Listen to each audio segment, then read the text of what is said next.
Bienvenue à tous et rebonjour.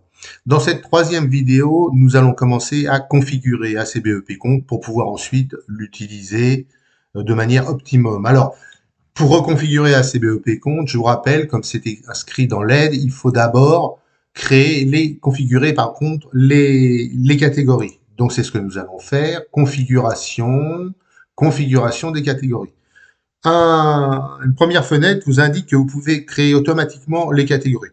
Soit vous le faites, soit vous les créez vous-même, sachant que des catégories, c'est toujours un petit peu fastidieux à créer. Et puis, c'est pas toujours bien réalisé. Certains peuvent créer uniquement la partie catégorie et d'autres uniquement la partie sous-catégorie. Moi, je vous propose de les configurer automatiquement. C'est ce que nous allons faire. Donc, je réponds oui. Et voilà, elles sont toutes créées. Donc, vous voyez, vous avez des catégories, des sous-catégories créées sur les revenus, les dépenses, le logement, la santé, etc. Quand une fois que vous avez accepté ça, si vous voulez, vous pouvez en ajouter ou en modifier. Sinon, si vous êtes content du résultat, vous quittez ensuite la configuration des catégories. Évidemment, je vous rappelle que vous devez sélectionner un compte et vous n'en avez pas encore créé. Donc, c'est ce que nous allons faire maintenant. Donc, nous allons aller dans Compte, Identification des comptes, et nous allons créer un premier compte. Le compte, je vais l'appeler par exemple To, To, To, To. Les initiales du compte, je vais l'appeler par exemple TOT1.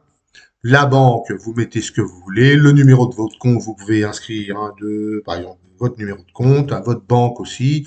Le type de compte, ça, c'est quand même assez important. Donc là, en l'occurrence, je vais dire que c'est une carte bancaire ou un compte joint, par exemple. Ensuite, vous initialisez le correspondant à votre banque, l'adresse de votre banque, le téléphone du correspondant et l'email du correspondant. Je sais pas, vous l'appelez bot tutu tata.fr. Voilà. Le site internet de votre banque, ça c'est quand même assez important parce que dans un des menus, je vais vous proposer d'accéder directement à votre banque depuis ACBEP Compte. Donc je vous conseille de mettre réellement la bonne adresse du site de votre banque. Hein. Donc je l'inscris pas pour l'instant. De toute façon, moi j'y mettrai le mien à terme pour vous montrer qu'on peut y aller. Ensuite, les initialisations à options. Ça, c'est très, très, très, très important. Il faut mettre ici le solde initial de votre compte. Il s'agit du solde de votre compte avant la déduction ou l'ajout des dernières opérations. Donc là, il faut prendre votre dernier relevé de compte.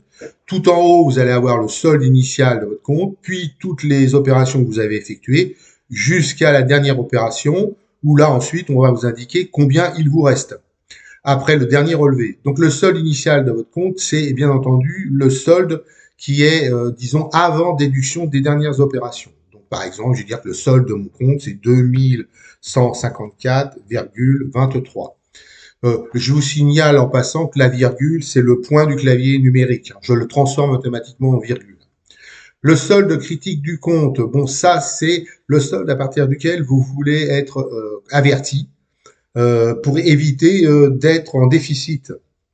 Donc, par exemple, vous dites, moi, quand il me reste 100 euros sur mon compte en banque, je veux être averti pour éviter d'être à découvert ensuite. Le solde du dernier relevé, là, pour l'instant, vous n'en avez pas encore, puisque vous n'avez pas encore introduit les dernières opérations qui étaient sur votre relevé, que vous n'avez évidemment pas fait le rapprochement de vos opérations.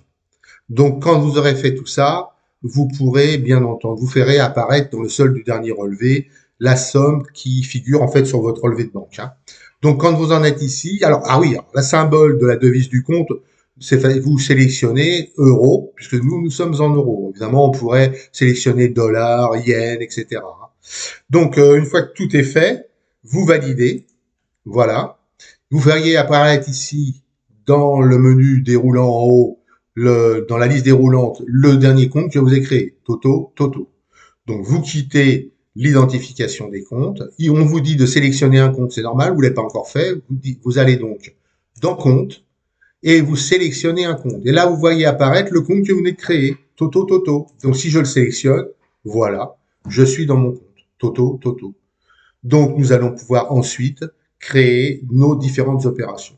Je vais créer une première opération rien que pour vous montrer en fait que je pars bien de 1000 euros. Donc, imaginez que je prenne la première opération de votre relevé. Par exemple, le tiers, c'est, je sais pas moi, V comme 20, par exemple, et que j'ai un débit donc de, par exemple, 100 euros. Voilà, à la date d'aujourd'hui, le 23 février. Et dans les catégories, je veux dire que ça, c'est de l'alimentation et que c'est, par exemple, vin et alcool, tout simplement. Et je valide. Et là, comme je suis, comment dire, comme j'ai un débit de 100 euros et que j'avais introduit comme solde initial, enfin que j'avais introduit une certaine somme initiale, il va automatiquement déduire de ce solde initial les fameux 100 euros. Donc nous allons pouvoir contrôler donc 2054,23. Voilà, donc je vais donc dans mon compte, identification des comptes, totaux, initialisation option. J'avais initialisé mon compte à 2154,23 €. Et donc, moins les fameux 100 euros de V comme 20, je me retrouve à 2054,23 €, ce qui est tout à fait logique. Lorsque nous aurons ensuite pointé puis rapproché ce compte, vous verrez apparaître dans le solde du dernier relevé le solde qui est inscrit dans votre relevé de banque, ce que nous ferons plus tard. Donc, je vous propose de quitter ce petit cours maintenant et d'attendre donc la prochaine vidéo, la vidéo numéro 4. Donc, je vous dis au revoir et à bientôt. Fichier, quitter.